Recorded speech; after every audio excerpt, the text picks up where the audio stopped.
I used to go to the Metropolitan Museum of Art a lot in New York City. And one of the things that interested me the most was that they had some of these medieval paintings. And quite often it would be a Christ figure. Quite often it would be the passion of Christ, the painful suffering of Christ. Which, you know, it's not, some people might say, oh, it's because they wanted to suppress people. No, because people suffered. People suffered now, but people really suffered then on a daily basis, had to eat, and they were cold and disease and mortality, deaths at birth, right? So and they didn't read.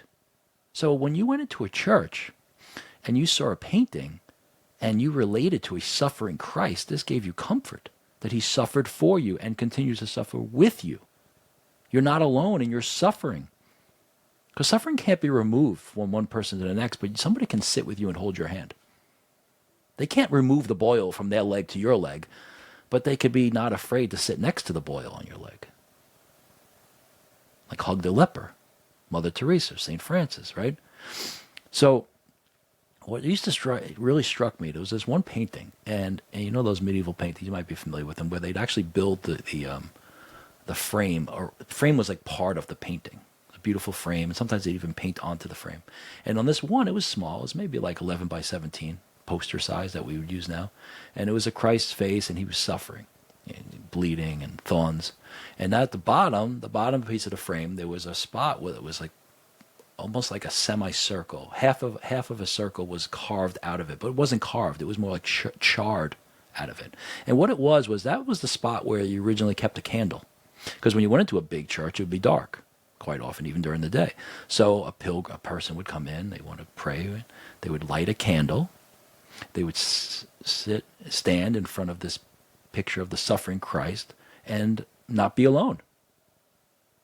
And what I love, that so many candles must have been burned that the wood was actually carved away. So now this painting is in the Metropolitan Museum of Art, one of the most if places in the world. If you add up all the value of the art in the Metropolitan Museum of Art, in one of the richest cities, on one of the nicest avenues, right?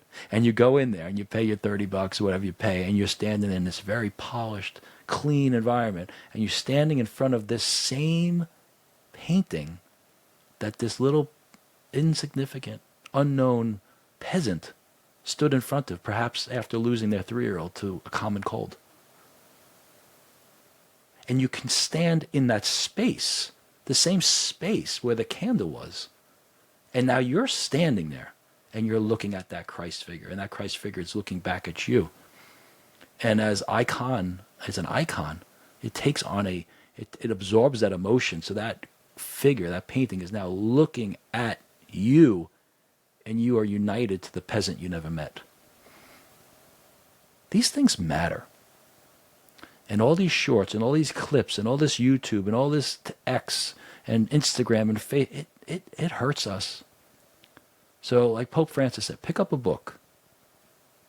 Read your own letters and things. Write letters and then read them out loud. Read other people's stuff out loud. And my great buddy, Brother Jim, he used to say something to me. He met me in a time when I needed some extra love. I was down on myself.